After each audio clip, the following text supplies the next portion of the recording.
എനിക്ക് കളയാൻ പറ്റാത്ത ഡിഗ്നിറ്റി കളയാൻ വേണ്ടി ഞാൻ ഉപയോഗിക്കുന്നവരാവരുത് ഞാൻ ശമ്പളം കൊടുക്കുന്ന എൻ്റെ ടീമിലുള്ളവര്. എൻ്റെ ഡിഗ്നിറ്റി അവരുടെയും ഡിഗ്നിറ്റിയാണ്. നമുക്ക് കോർപ്പറേഷനിൽ നിന്ന് നമുക്കൊരു പേപ്പർ തരുമ്പോൾ അതിൽ അവർ എഴുതിയിട്ടുണ്ട് ഇവന്റ് മാനേജ്മെന്റിന്റെ അണ്ടറിൽ എന്തൊക്കെ ചെയ്യാനുള്ള പരിമിതികളാണ് നമുക്ക് അവർ തരുന്നതെന്ന്. അവരതിന്റെ പേപ്പർ എഴുതി ഒപ്പിട്ട് തരാൻ റെഡിയാ. അപ്പൊ നമ്മൾ പറഞ്ഞു കൊടുക്കും ഒരു കുഞ്ഞ് ഇതിന്റെ പുറകെ കൂടി ഓടിയാൽ, കാരണം ഇത് നടക്കുന്ന ആൾക്കാർ അങ്ങോട്ടും ഇങ്ങോട്ടും നടക്കുന്ന വഴിയാണ്. എന്തെങ്കിലും പ്രശ്നം ഉണ്ടായി കഴിയുമ്പോൾ ഇവരുടെ മകളുടെയോ മകന്റെയോ അല്ലെങ്കിൽ കുഞ്ഞിന്റെ ബർത്ത്ഡേയോ ഒക്കെ ആണല്ലോ ഇവന്റുകാർ ഒപ്പിച്ചു വെച്ചിരിക്കുന്നതാ. നമ്മളുടെ വീട്ടിലൊരു വെഡിങ് നടക്കുമ്പോൾ നമ്മളാണ് പറയേണ്ടത് അതെ ഇന്ന പ്രശ്നങ്ങൾ വരുന്ന കാര്യങ്ങളൊന്നും ഇവിടെ ചെയ്യണ്ട കേട്ടോ. നമ്മൾ ഫോട്ടോയൊക്കെ ഓരോ വർക്കിന്റെയും കാണിക്കുമ്പോൾ ഞങ്ങൾക്ക് ഇതൊന്നും കാണണമെന്നില്ല, അഖിലേക്ക് ഇഷ്ടമുള്ളതുപോലെ ചെയ്തോളൂ. എനിക്ക് വിശ്വാസമാണ് അഖില അത് ഭംഗിയാക്കി ചെയ്യുമെന്നുള്ള കാര്യത്തിൽ. ഞാനെന്നുള്ള ഓൺട്രപ്രൂണറിന് ഒരു ഭയങ്കര ലൈറ്റാണ് ആ വേർഡ്. എനിക്ക് ഇന്ന് തിരിഞ്ഞു നോക്കുമ്പോൾ ഞാനായിട്ട് ഉണ്ടാക്കിയ ഒരു ഐഡന്റിറ്റി ഉണ്ട്, അതിന് വേറെ ആരും ഉത്തരവാദികളില്ല. ഞാൻ കാരണം അല്ലേ നീ വളർന്നേന്ന് പറയാനായിട്ട് ഒരു മനുഷ്യനെ പോലും ഞാൻ എൻ്റെ ചുറ്റും ഉണ്ടാക്കിയിട്ടില്ല. ഞാനൊരു സംരംഭകനെയോ സംരംഭകയോ വിലയിരുത്തുന്നത് ആ വ്യക്തിക്കുള്ള ആസ്തിയോ ആ വ്യക്തി ഉണ്ടാക്കിയെടുത്ത പ്രോഫിറ്റോ അല്ലെങ്കിൽ ആ വ്യക്തി ഒരു ചുരുങ്ങിയ കാലത്തിനിടയിൽ ഉണ്ടാക്കിയ വലിയ പേരോ പ്രശസ്തിയോ ഒന്നുമല്ല. ആ വ്യക്തി എങ്ങനെയാണ് ആ വ്യക്തിയുടെ തൊഴിലാളികൾക്ക് അല്ലെ ജീവനക്കാർക്ക് ഒരു നല്ല തൊഴിലിടം ഒരുക്കി കൊടുക്കുന്നത് എന്നുള്ളതനുസരിച്ചിട്ടാണ്. വരുന്ന എല്ലാവരും രാവിലെ എഴുന്നേൽക്കുമ്പോൾ ആ കിടക്കയിൽ നിന്ന് ചാടി എഴുന്നേറ്റോ ഇതെന്റെ സെക്കൻഡ് ഹോമാണ്, എനിക്കിത് ഇവിടെ പോകണം, എനിക്ക് ഇന്ന കാര്യങ്ങൾ എന്റെ കമ്പനിയിൽ ചെയ്യണം എന്ന ആ ഒരു ഫീലോടുകൂടെ വരണം. അപ്പോ പറയുന്നത് കേട്ടിട്ട് ഈ പറയുന്ന 10 വർഷവും കൂടെ ഒരേ ജീവനക്കാർ നിൽക്കുന്നു എന്ന് പറയുന്നത് അത് തന്നെ ഒരു വിജയമാണ്. അപ്പൊ അതെങ്ങനെയാണ് സാധിക്കുന്നത്? ഞാൻ അതിന് ചെറിയൊരു ഉദാഹരണം പറയാം. ഒരു ഓഡിറ്റോറിയത്തിൽ നമ്മൾ ഒരു കോർപ്പറേറ്റ് ടീമിന്റെ വർക്ക് എടുക്കുകയാണ്, അവരുടെ ഇവന്റ് എടുക്കുകയാണ്, അവരുടെ ആനുവൽ ഡേയുടെ. ആ വർക്ക് എടുക്കാൻ നേരത്ത് അതിന്റെ ഓണർ നല്ല പ്രായമുള്ള ഒരാളാണ്. ആ ആള് ഒരുപാട് ഡിമാൻഡിങ് ആണ്. ഓക്കെ, ക്ലയന്റ് പലതരമാണല്ലോ. അപ്പൊ ആ ആള് അവിടെ ഇരുന്നുകൊണ്ട് വിളിച്ചു പറയുകയാണ്, നിങ്ങളുടെ ആരുടെയെങ്കിലും ഒരാളെ നമ്മൾ ചെയറിനിടുന്ന ചെയർ ക്ലോത്ത് ഉണ്ടല്ലോ, ആ വെള്ളത്തുണി, അതും കൊടുത്ത് എൻ്റെ ഓഫീസിലേക്ക് വിടണം, ഞാൻ അതൊന്ന് ചെക്ക് ചെയ്യട്ടെ. അപ്പൊ എന്നോട് ഉടനെ ആ ഓഡിറ്റോറിയത്തിന്റെ ഓണർ പറയാണ്, ഓക്കെ അങ്ങനെ പറഞ്ഞാൽ നമ്മൾ കൊണ്ടു ചെല്ലണം. പക്ഷെ അത് ഓണർ കൊണ്ടുചെല്ലില്ല. അപ്പൊ ഞങ്ങൾ ഇവന്റിൽ നിന്നുള്ള ഒരാള് ഇതുമായിട്ട് അവിടെ ചെല്ലണം. ആ മൊമെന്റിൽ ഞാൻ തീരുമാനിച്ചു, ഞാൻ പറഞ്ഞു പോഷ് മാജിക്കയിൽ നിന്ന് ഒരാള് നമ്മളോടൊരു കളർ പാലറ്റ് കാണിക്കാൻ പറയുന്നതോ നമ്മൾ ചെയ്ത വർക്ക് കാണിക്കാൻ പറയുന്നതോ അല്ലെങ്കിൽ നമ്മൾ ഇതിനു മുന്നേ നമ്മുടെ ക്ലയന്റിന്റെ റിവ്യൂ കാണിക്കാൻ പറയുന്നതോ അല്ലെങ്കിൽ നമ്മൾ ഒരു മീറ്റിങ്ങിന് വീട്ടിലേക്ക് ക്ഷണിക്കുന്നതോ അല്ലെങ്കിൽ നമ്മൾ അവരുടെ കമ്പനിയിലേക്ക് ചെല്ലുന്നതോ അതൊക്കെ ഓക്കെ, അതൊക്കെ അങ്ങനെ തന്നെയാണ് എല്ലാവരും ചെയ്യുന്നത്. പക്ഷേ ഒരു വെള്ളത്തുണിയും ഒരു ക്ലോത്തുമായിട്ട്, അതും ഒരു ഒറ്റ ക്ലോത്തുമായിട്ട്, അതും വൈറ്റ് കളറാണെന്ന് ആലോചിക്കണം. വൈറ്റ് കളർ ഒന്നേ ഉള്ളൂ, ഒരുപാടൊന്നും ഇല്ല. അതുമായിട്ട് അയാളുടെ കമ്പനിയുടെ മുന്നിൽ പോയി എൻ്റെ ഒരു ടീം മെമ്പർ നിൽക്കുക എന്ന് പറയുമ്പോൾ ഞാനത് ചെയ്യില്ല. നിങ്ങൾ ഓഡിറ്റോറിയംകാരത് ചെയ്തോളൂ. പോഷ് മാജിക്കയിൽ നിന്ന് ഒരാൾ അത് ചെയ്യില്ല. കാരണം എൻ്റെ ഡിഗ്നിറ്റി, എനിക്ക് കളയാൻ പറ്റാത്ത ഡിഗ്നിറ്റി കളയാൻ വേണ്ടി ഞാൻ ഉപയോഗിക്കുന്നവരാവരുത് ഞാൻ ശമ്പളം കൊടുക്കുന്ന എൻ്റെ ടീമിലുള്ളവര്. എൻ്റെ ഡിഗ്നിറ്റി അവരുടെയും ഡിഗ്നിറ്റിയാണ്. പോഷ് മാജിക്കയുടെ ഡിഗ്നിറ്റി എന്ന് പറഞ്ഞാൽ ആ ടീം മെമ്പറിലെ ഓരോരുത്തരുടെയും ഡിഗ്നിറ്റിയാണ്. അപ്പൊ എനിക്ക് തോന്നുന്നു ഓഡിറ്റോറിയത്തിൽ നിന്ന് അവർ കൊടുത്തു വിട്ടു എന്ന് തോന്നുന്നു അവരുടെ ഒരു എംപ്ലോയിയുടെ കയ്യിൽ. പക്ഷെ അതുമായി അതിന്റെ മുന്നിൽ പോയി മണിക്കൂറുകളോളം അവൻ നിൽക്കുമ്പോൾ അവനും കുഞ്ഞുങ്ങളും ഭാര്യയും എല്ലാവരും ഉള്ളതാണ്. ഈ ആത്മാഭിമാനമൊക്കെ ഓണർമാർക്ക് മാത്രമല്ലല്ലോ, നമ്മുടെ ടീമിൽ എല്ലാവർക്കും ഉണ്ട് അതെല്ലാം. അപ്പോൾ ഞാനെന്നുള്ള ലീഡർ അല്ലെങ്കിൽ ഞാനെന്നുള്ള ഒരു ഓൺട്രപ്രൂണർ ടീമിനെ മാനേജ് ചെയ്യുന്നത് അങ്ങനെയാ. മറ്റൊരു ക്ലയന്റ് ഉണ്ടായിരുന്നു, നമ്മുടെ ഒരു ഇവന്റ്, അവരുടെ ഒരു വീട്ടിലെ വെഡിങ് വന്നു കഴിഞ്ഞപ്പോൾ അവരൊരു ഹയർ ഒഫീഷ്യലാണ്. അപ്പൊ അവര് നമ്മളെ വിളിച്ചിരുത്തി പറയാണ്, ഓക്കെ മീറ്റിങ്ങും കാര്യങ്ങളും ഒക്കെ കഴിഞ്ഞു, പിന്നെ നിങ്ങളുടെ ടീമിലുള്ളവർക്ക് ഒരു വേർഡാണ് ഉപയോഗിക്കുന്നത്, നിങ്ങളുടെ പണിക്കാർക്ക് ഭക്ഷണം കൊടുക്കാനായിട്ട് അപ്പുറത്ത് വേറൊരു ഏരിയ ഉണ്ട് കേട്ടോ, അവിടെ 80 രൂപയുടെ ഊണ് എത്തിച്ചേക്കാം. എനിക്ക് എൻ്റെ ടീമിലുള്ളവർക്ക് ഫുഡ് കൊടുക്കാനായിട്ട് ഞാനത് ശ്രദ്ധിക്കാറുണ്ട്. ഞാൻ കഴിക്കുന്ന ഭക്ഷണം തന്നെയാണ് അവർക്ക് കൊടുക്കാറ്. അല്ലാതെ ഞാൻ ഇപ്പുറത്തിരുന്നോണ്ട് ഒരു ബഫറ്റ് ഡിന്നർ കഴിച്ചിട്ട് അവർക്ക് അപ്പുറത്ത് 60 രൂപയുടെ ഊണ് വാങ്ങിക്കൊടുക്കുന്ന ഒരു കൾച്ചർ പോഷ് മാജിക്കൊക്കെ ഇല്ല. അപ്പൊ അവരതിനെക്കുറിച്ച് പറയേണ്ട ആവശ്യമില്ല. പക്ഷെ അവരുടെ അതോറിറ്റി വെച്ച് അവർ പറയുകയാണ്, കാരണം അതോറിറ്റി ഉള്ളൊരു ഒരു ക്ലയന്റ് ആണ്.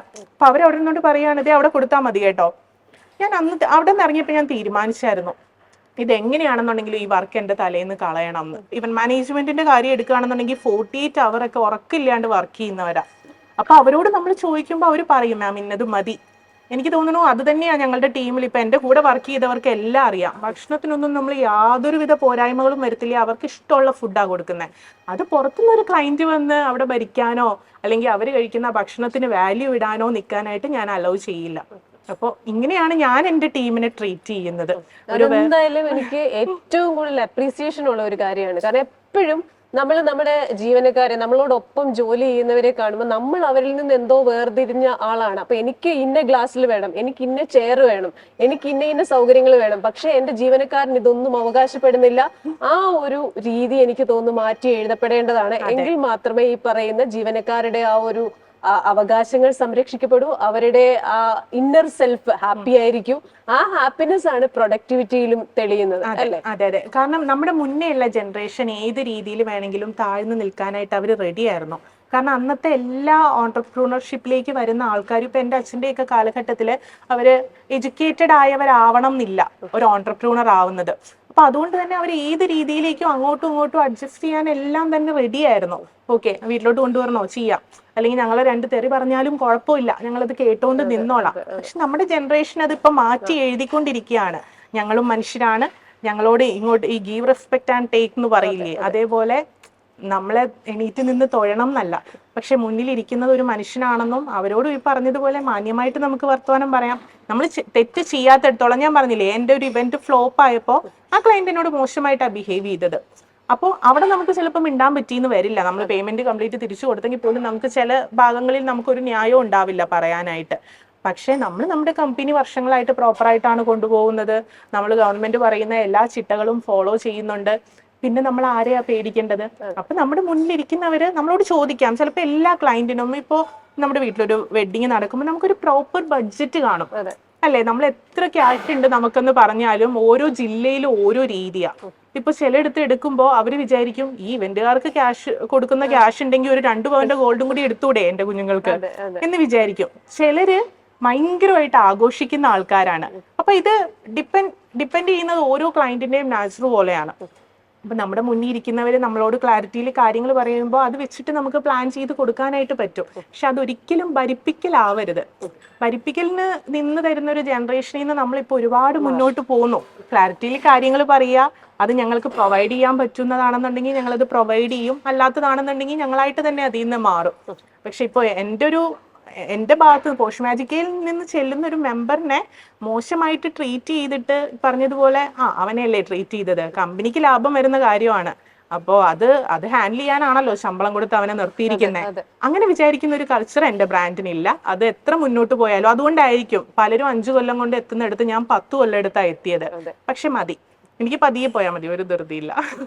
അപ്പൊ ഈവന്റ് മാനേജ്മെന്റ് എന്ന് പറയുമ്പോൾ നമ്മൾ ഈ കാണുന്ന ഈ ഫ്ലവേഴ്സും ഡെക്കറേഷൻസും അതിനപ്പുറമായിട്ട് ഒരുപാട് റിസ്ക്കും അസോസിയേറ്റ് ചെയ്താണ്. നമ്മൾ ഈവന്റ് മാനേജ്മെന്റ് കണ്ടക്ട് ചെയ്യുമ്പം സേഫ്റ്റി നമ്മളുടെയും അതേപോലെ തന്നെ ആ ഇവന്റിൽ പങ്കെടുക്കുന്ന ഓരോ വ്യക്തിയുടെയും സുരക്ഷ നമ്മൾ അത്രയും രീതിയിൽ കെയർ ചെയ്യണം. അതെങ്ങനെയാണ് ചെയ്യുന്നത്? ശരിക്കും ഇതിൽ ക്ലയന്റ് ഒരു വലിയ ഭാഗമാണ്.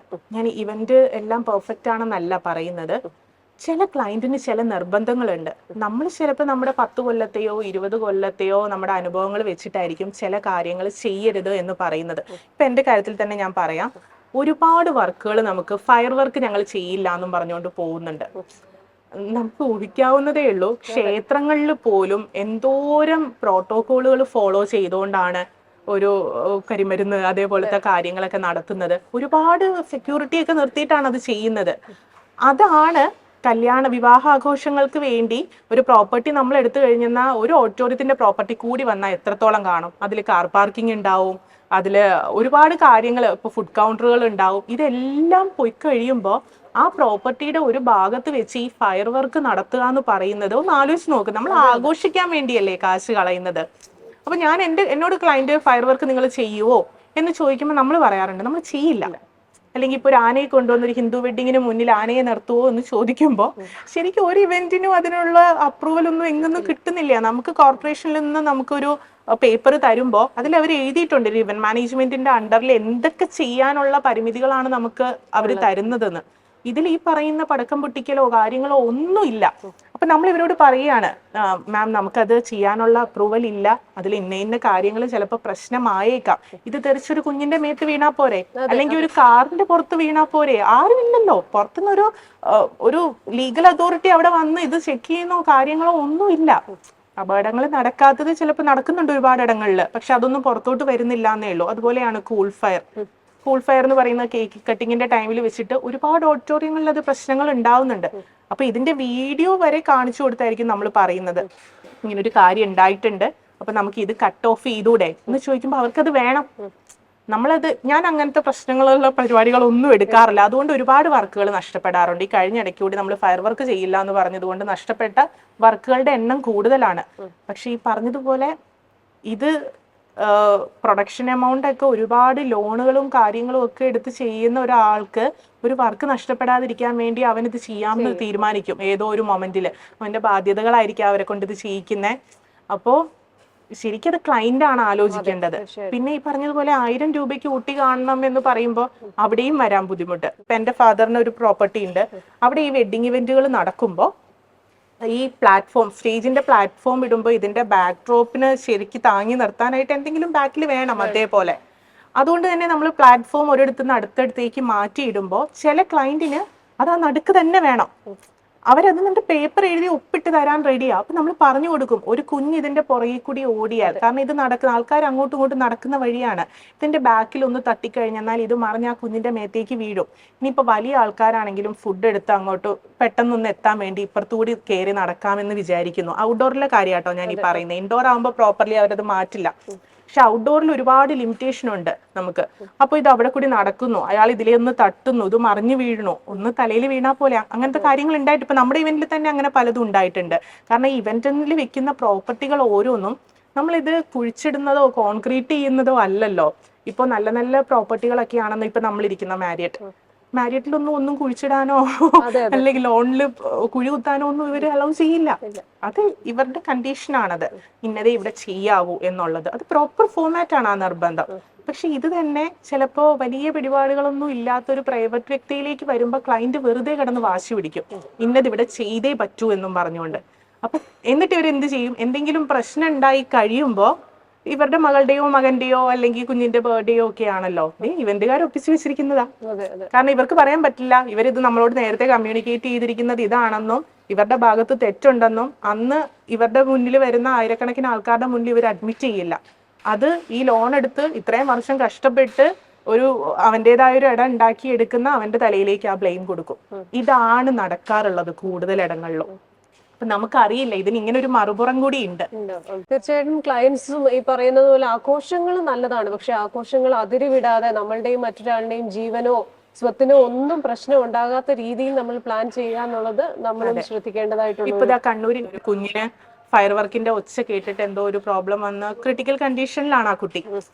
അപ്പോ ഇതൊക്കെ ശരിക്കും എന്തൊരു വിഡ്ഢിത്തമാണ്. നമ്മളുടെ വീട്ടിലൊരു വെഡിങ് നടക്കുമ്പോൾ നമ്മളാണ് പറയേണ്ടത് അതെ ഇന്ന പ്രശ്നങ്ങൾ വരുന്ന കാര്യങ്ങളൊന്നും ഇവിടെ ചെയ്യണ്ട കേട്ടോ എന്ന് ഇവന്റുകാരോട് നമ്മൾ പറയുന്നതിന് പകരം ഇവന്റുകാർ ഇങ്ങോട്ട് പറയുന്നത് നമ്മൾ കേൾക്കത്തുമില്ല. നമ്മുടെ പിടിവാശി നടക്കുകയും വേണം.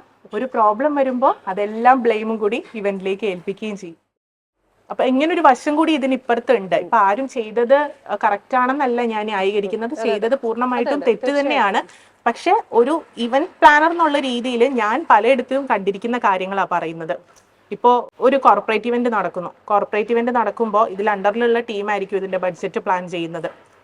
ഇവരായിരിക്കും ഇവന്റുകാരോട് ഇത് കമ്മ്യൂണിക്കേറ്റ് ചെയ്യുന്നത്. അപ്പൊ ഇവരുടെ ബഡ്ജറ്റിൽ ഒരുപാട് കയറ്റി പിടിക്കാൻ വേണ്ടിയിട്ട് ഇവന്റുകാരനോട് കോംപ്രമൈസ് ചെയ്യാൻ പറയും. അപ്പോൾ അവിടെ വരുന്ന എല്ലാവരെയും അത് ബാധിക്കുകയാണ്. നമ്മൾ ഈ പ്ലാറ്റ്ഫോം ആണെങ്കിലും തട്ടാണെന്നുണ്ടെങ്കിലും വെക്കുന്ന സൗണ്ട് ആണെന്നുണ്ടെങ്കിലും ഒക്കെ ക്വാളിറ്റി അല്ലെന്നുണ്ടെങ്കിൽ അത് വരുന്ന ആർട്ടിസ്റ്റിനെയും എല്ലാവരെയും ഒരുപാട് ബാധിക്കും അല്ലേ. പക്ഷെ ഇതിന്റെ ഇടയിൽ ഇങ്ങനെ ഒരു ഡ്രാമ നടന്നിട്ടുണ്ടെന്നുള്ള കാര്യം ആരും അഡ്മിറ്റ് ചെയ്തില്ല. എൻഡ് ഓഫ് ദി ഡേ എൻഡിൽ ഇത് ചെയ്തത് ആരാണോ അവൻ കുറ്റക്കാരൻ, അങ്ങനെ വരുള്ളൂ.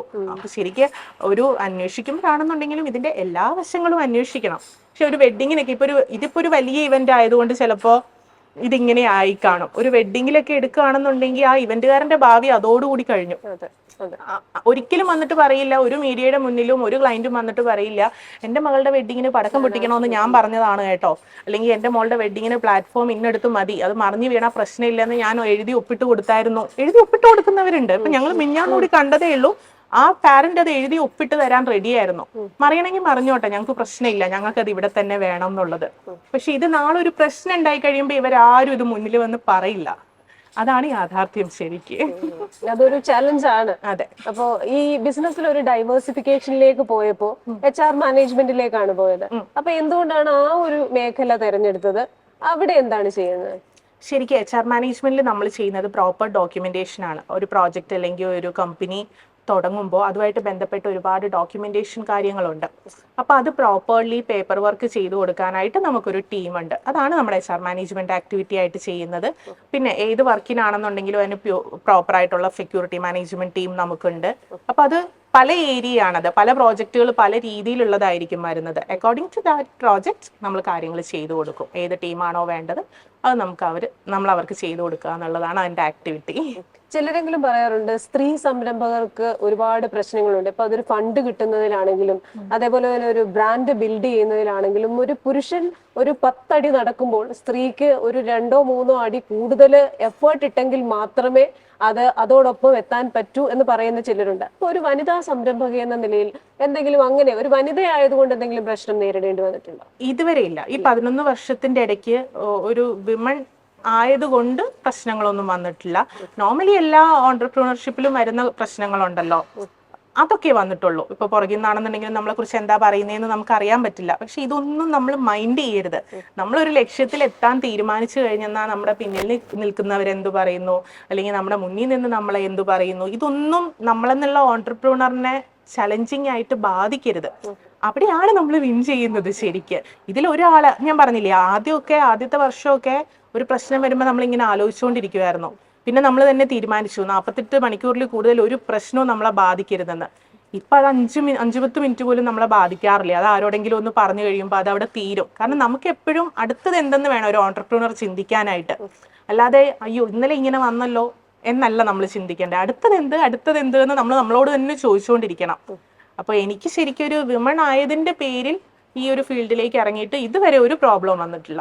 എന്റെ മറുവശം നോക്കുകയാണെങ്കിൽ ജാഗ്മ തന്നെ പറഞ്ഞിട്ടുണ്ട്, പുരുഷ സംരംഭകരെ എപ്പോഴും അല്ലെ പുരുഷന്മാർ എപ്പോഴും ചിന്തിക്കുന്നത് അവരെ കുറിച്ചും അവരുടെ ചുറ്റുമുള്ള കാര്യങ്ങളെ കുറിച്ചും ആയിരിക്കും. പക്ഷെ സ്ത്രീകൾ എപ്പോഴും അവരെ കുറിച്ച് ചിന്തിക്കുന്നതിലുപരിയായി അവരുടെ കൂടെ നിൽക്കുന്നവരും ചുറ്റുപാടുമുള്ളവരും അവരെ എങ്ങനെ കംഫർട്ടബിൾ ആയിട്ട് വെക്കാം, അല്ലെങ്കിൽ അവരുടെ പ്രശ്നങ്ങൾ കൂടി കാണാനുള്ള ഒരു കഴിവ് സ്ത്രീകൾക്കുണ്ട് എന്ന് പറയാറുണ്ട്. അപ്പൊ അത്തരത്തിലൊരു കഴിവ് ഉണ്ടോ? അത് സഹായിച്ചിട്ടുണ്ടോ? ഉണ്ട്. ശരിയാ, നമ്മൾ നമ്മുടെ ഇമോഷനുമായിട്ട് കണക്ട് ചെയ്യും. ഇപ്പൊ അവനും വീടുള്ളതാണല്ലോ, അവർക്കും വീട്ടിൽ ഭാര്യ ഉള്ളതാണല്ലോ, മക്കളുള്ളതാണല്ലോ. അപ്പൊ നമ്മുടെ ഓരോ തീരുമാനങ്ങളിലും അവരെ കൂടി ഉൾക്കൊള്ളിച്ചുകൊണ്ടാണ് നമ്മൾ ചെയ്യുന്നത്. അത് എത്രത്തോളം എനിക്കറിയില്ല കേട്ടോ, അങ്ങനെ ചെയ്യുന്ന പുരുഷന്മാരും ഉണ്ടാവാൻ ചിലപ്പോൾ. എൻ്റെ കാര്യത്തിൽ ഞാൻ പറയാണ്, ഞാൻ ഒന്നും കൂടി എംപത്തറ്റിക് ആയിട്ട് കാര്യങ്ങൾ ഡീൽ ചെയ്യുന്നത് കൊണ്ടാണ് എൻ്റെ ടീം എൻ്റെ കൂടെ നിൽക്കുന്നത്. ഏത് പാതിരാത്രി വിളിച്ചാലും എന്ത് പ്രശ്നം ഉണ്ടായാലും, ഇപ്പൊ വീട്ടിൽ നിന്ന് വന്നില്ലെങ്കിൽ പോലും ഇവരെ വിളിച്ചു കഴിഞ്ഞാൽ ഇവർ 1 മണി രാത്രിക്കാണെങ്കിലും എൻ്റെ കോൾ അറ്റൻഡ് ചെയ്യും. അപ്പോൾ അങ്ങനെ ഡീൽ ചെയ്യാൻ പറ്റിയത് ഞാൻ എംപത്തറ്റിക് ആയതുകൊണ്ടാണെന്ന് തോന്നുന്നു. ചിലടത്ത് നമ്മളത് ഭയങ്കര മോശമായിട്ട് ബാധിക്കാറുമുണ്ട് കേട്ടോ. പക്ഷെ എന്നാലും കുഴപ്പമില്ല, നമുക്ക് നമ്മുടേതായൊരു നയങ്ങളുണ്ടല്ലോ, നമ്മൾ ഇങ്ങനെ പോയാൽ മതി എന്നുള്ളത്. അത് മറ്റൊരാൾ വന്നു എന്നും പറഞ്ഞ് നമ്മൾ അതിൽ നിന്ന് മാറേണ്ട കാര്യമില്ല.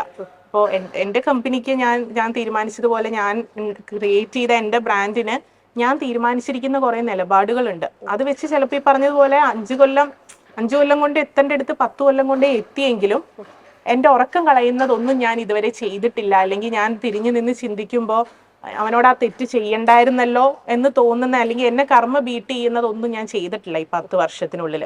അപ്പൊ എനിക്ക് മൂവ് ഓൺ ചെയ്യാനായിട്ട് അത് മതി. പിന്നെ ഈ പറഞ്ഞതുപോലെ നമ്മളൊരു കാര്യം തനിയെ ചെയ്യുമ്പോൾ നാളെ അത് ഇടയ്ക്ക് എപ്പോഴെങ്കിലുമൊക്കെ നമുക്ക് തോന്നും തോറ്റു പോയേക്കാം, അല്ലെങ്കിൽ തോൽവിയൊക്കെ നമുക്ക് ഇതിൻ്റെ ഇടയ്ക്ക് വരും.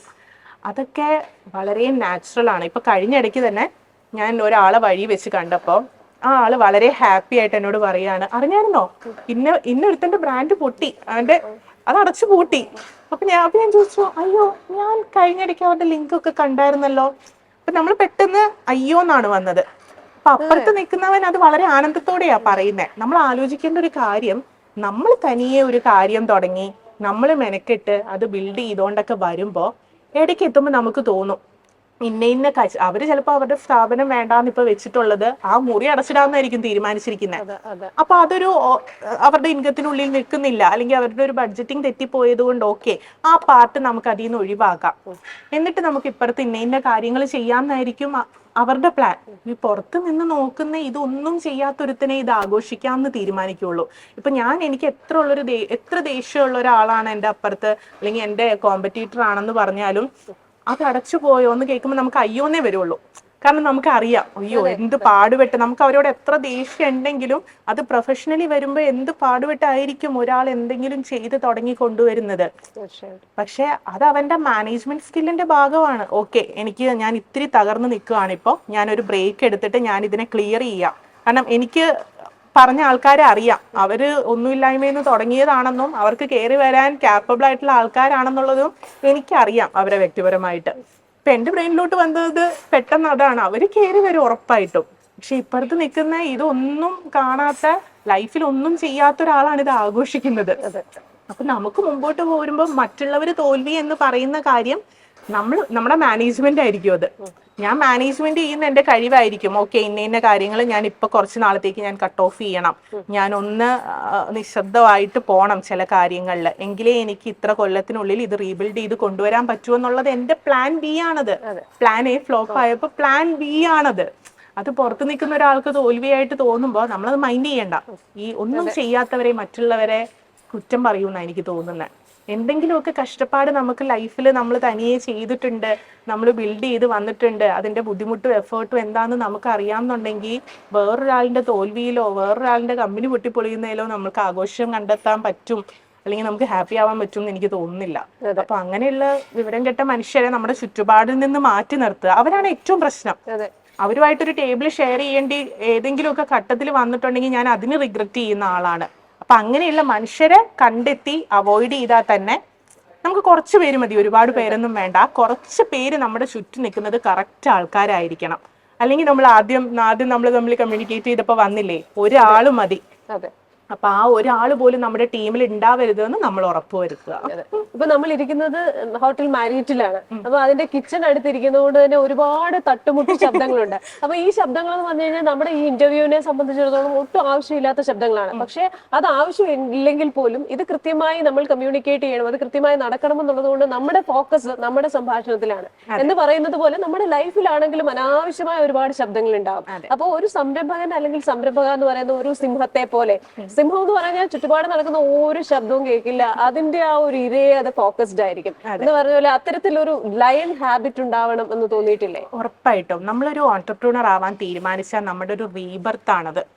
ആ ഒരു ജേണി എന്ന് പറഞ്ഞാൽ നമ്മൾ ഇത്രയും നാളും ഫോളോ ചെയ്തിരുന്ന ചിട്ടകളിൽ നിന്നും, നമ്മൾ ഇത്ര നാൾ കൂട്ടുകൂടിയിരുന്ന മനുഷ്യരിൽ നിന്നും ഒക്കെ മാറി ശരിക്കും ഒരു മനുഷ്യന്റെ റീബർത്താണ് ഞാനൊരു ഓൺടർപ്രണർ ആവാൻ തീരുമാനിക്കുക എന്നുള്ളത്. എനിക്ക് അങ്ങനെയായിരുന്നു. എൻ്റെ ഒരു 21 അല്ലെങ്കിൽ ഒരു 22 ഏജ് എന്ന് പറഞ്ഞാൽ ഞാൻ പുതിയ ഒരാളായിട്ട് ജനിച്ചതുപോലെയായിരുന്നു. എൻ്റെ ശൈലികൾ മാറി, ഞാൻ വർത്തമാനം പറയുന്ന രീതി മാറി, ഞാൻ ആൾക്കാരെ ഡീൽ ചെയ്യുന്ന രീതികൾ മാറി, ഞാൻ പ്രഷർ ഹാൻഡിൽ ചെയ്യുന്ന രീതികൾ മാറി. അപ്പൊ എനിക്കതൊരു പുതിയ ജന്മം കിട്ടിയതുപോലെയായിരുന്നു. എൻ്റെ ലക്ഷ്യങ്ങൾ മാറി, എൻ്റെ ഉദ്ദേശം മാറി. എൻ്റെ കൂട്ടുകാരൊക്കെ ഉണ്ടെങ്കിൽ പോലും അവരിൽ നിന്ന് വരുന്ന പല പല കാര്യങ്ങളും എന്നെ ബാധിക്കാതെയായി.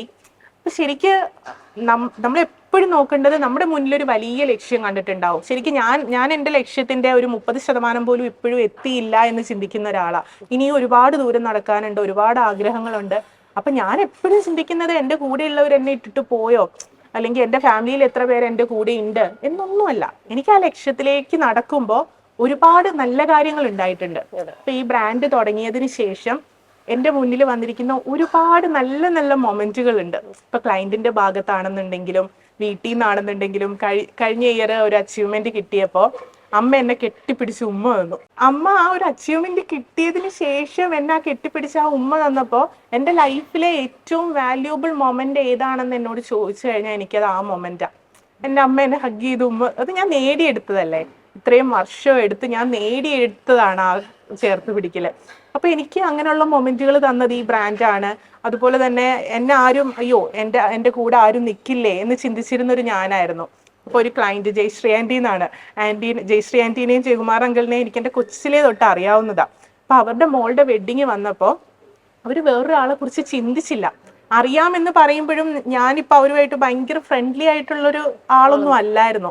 പക്ഷെ അവരുടെ മോളുടെ ഒരു വെഡിങ് വന്നപ്പോൾ ആന്റി എന്നോട് പറഞ്ഞൊരു വേർഡ് ഉണ്ട്, ആക്ച്വലി നോർമലി അതിന് മുന്നേ നമുക്ക് ഇഷ്ടം പോലെ ക്ലയന്റ് റിവ്യൂ ഒക്കെ വന്നിട്ടുണ്ട്. നല്ല നല്ല ക്ലയന്റുകളുടെ ചില ഓഡിയോ വരുമ്പോൾ നമ്മൾ ഇങ്ങനെ റിപ്പീറ്റ് അടിച്ച് കേൾക്കും, ഓ ഇത് എന്നെ കുറിച്ചാണല്ലോ പറയുന്നതെന്ന് പറഞ്ഞിട്ട്. പക്ഷെ ആന്റി അന്ന് എന്നോട് പറഞ്ഞൊരു വേർഡ് ഉണ്ട്, നമ്മൾ ഫോട്ടോയൊക്കെ ഓരോ വർക്കിന്റെയും കാണിക്കുമ്പോൾ ഞങ്ങൾക്ക് ഇതൊന്നും കാണണം എന്നില്ല, അഖിലേക്ക് ഇഷ്ടമുള്ളതുപോലെ ചെയ്തോളൂ. എനിക്ക് വിശ്വാസമാണ് അഖില അത് ഭംഗിയാക്കി ചെയ്യുമെന്നുള്ള കാര്യത്തിൽ.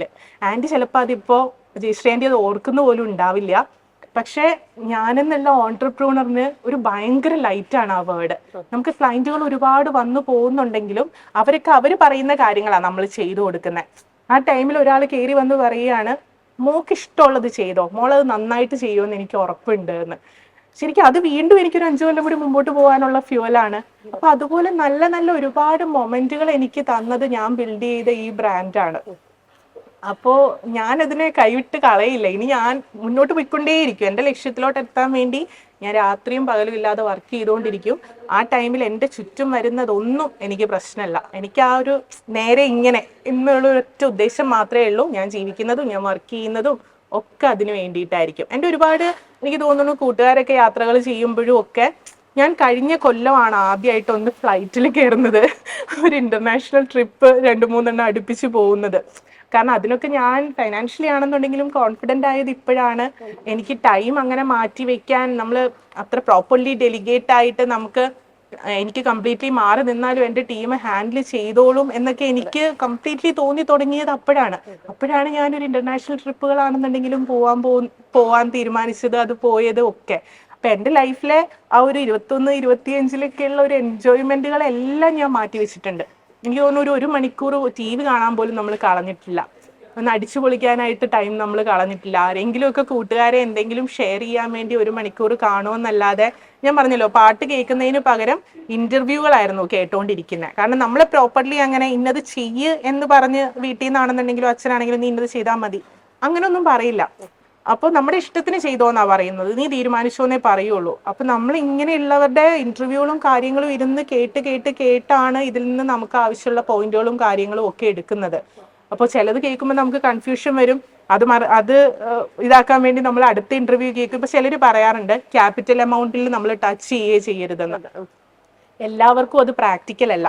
ഒരു ഓൺടർപ്രണറിന്റെ കാര്യത്തിൽ ചിലപ്പോൾ ലാസ്റ്റ് ഉള്ള 1000 രൂപ വരെ അവൻ എടുത്തു നിൽക്കുന്ന മൊമെന്റുകൾ അവന്റെ ലൈഫിൽ ഉണ്ടാവും. പുറത്ത് നോക്കുന്ന ഒരാൾക്ക് അവൻ കോടികൾ ഉണ്ടാക്കിയിട്ടുണ്ട്, കോടികളുടെ വർക്കാണ് അവർ ചെയ്യുന്നത്, 10 ലക്ഷത്തിൽ കുറഞ്ഞ വർക്കുകൾ അവർ ചെയ്യാറില്ല എന്നൊക്കെ തോന്നുമ്പോഴും അവന്റെ കയ്യിൽ 2 ലക്ഷം കിട്ടിക്കഴിഞ്ഞാൽ അവൻ അത് അടുത്തടുത്തേക്ക് ഇട്ട് എങ്ങനെ അടുത്ത കാര്യങ്ങൾ അവന്റെ ഒരു എന്താ പറയാ അവന്റെ ഒരു കമ്പനിയിൽ ചെയ്യാമെന്നാണ് അവർ ആലോചിക്കുന്നത്. അപ്പൊ പുറത്ത് നോക്കുന്ന ഒരാൾക്ക് അത് അങ്ങനത്തെ ഒരു ഫൈറ്റോ കാര്യങ്ങളോ ഒന്നും അറിയില്ല. നമ്മളോട് തന്നെ ഓരോ ഡേയും 24 മണിക്കൂറും ഫൈറ്റ് ചെയ്തുകൊണ്ടിരിക്കുക. ഇതൊരിക്കലും പുറത്തുനിന്ന് നോക്കുന്ന ഒരാൾക്ക് കാണാൻ പറ്റി അറിയാൻ പറ്റിയെന്നൊന്നും വരില്ല. പക്ഷെ നമുക്ക് മോണായാലേ പറ്റുള്ളൂ ഇങ്ങനത്തെ കാര്യങ്ങളൊക്കെ. അപ്പൊ എൻ്റെ ലൈഫിലെ കുറേ നമ്മുടെ ഒരു എൻജോയ് ചെയ്യേണ്ട ഏജ് ഒക്കെ ഇതിലോട്ട് കൊടുത്തത് കൊണ്ട് പോയിട്ടുണ്ട്. പക്ഷെ ഞാൻ ഹാപ്പിയാണ് അതിൽ. എനിക്ക് ഇന്ന് തിരിഞ്ഞു നോക്കുമ്പോൾ ഞാനായിട്ട് ഉണ്ടാക്കിയ ഒരു ഐഡന്റിറ്റി ഉണ്ട്. അതിന് വേറെ ആരും ഉത്തരവാദികളില്ല. ഞാൻ കാരണം അല്ലേ നീ വളർന്നേന്ന് പറയാനായിട്ട് ഒരു മനുഷ്യനെ പോലും ഞാൻ എൻ്റെ ചുറ്റും ഉണ്ടാക്കിയിട്ടില്ല. എൻ്റെ കൂടെ നിൽക്കുന്ന ഞാനൊന്നുമല്ല അവരുടെ മുന്നിൽ, എന്നെക്കാൾ പവർഫുൾ ആയിട്ടുള്ള ഒരു ടീം എൻ്റെ കൂടെ ഉണ്ട്. എനിക്കല്ലാതെ എന്തെങ്കിലും ആവശ്യം വന്നാലും ഞാൻ പറഞ്ഞില്ലേ മാം എന്നാണ് വിളിക്കുന്നതെങ്കിലും ഞാൻ അവർക്ക് കൂടപ്പിറപ്പാണെന്ന് എനിക്കറിയാം. അപ്പൊ അങ്ങനെ ഒരു ഫാമിലി ബിൽഡ് ചെയ്തെടുക്കാൻ പറ്റി പോഷ് മാജിക്ക എന്നുള്ള ബ്രാൻഡിന്റെ അണ്ടറിൽ. അതിന് ഞാൻ പ്രൗഡാണ്. എനിക്ക് അത് മതി. എനിക്ക് ആ ഒരു പ്രായത്തിന്റെ പല ആഘോഷങ്ങളും കിട്ടിയില്ലെങ്കിലും എൻഡ് ഓഫ് ദി ഡേ ഞാൻ ഹാപ്പിയാണ്. അതെ, ആ ഹാപ്പി ആയിട്ടിരിക്കട്ടെ. ഇതേപോലെ തന്നെ കൂടെയുള്ള ഈ ജീവനക്കാരെ, ടീം മെമ്പേഴ്സിനെ ചേർത്ത് പിടിച്ച് വളരെ അനുഭാവത്തോടുകൂടെ മുന്നോട്ട് പോവുക. പോഷ് മാജിക്ക ഈ 11 വയസ്സിൽ നിന്ന് 25, 50, 75, 100 ഒക്കെ കടന്ന് ഇനിയിപ്പോ നമ്മുടെയൊക്കെ കാലം കഴിഞ്ഞാൽ പോലും ഒരുപാട് പേർക്ക് നല്ലത് ചെയ്യുന്ന ഒരു കമ്പനിയായി വളർന്നു വരട്ടെ. All the best. Thank you.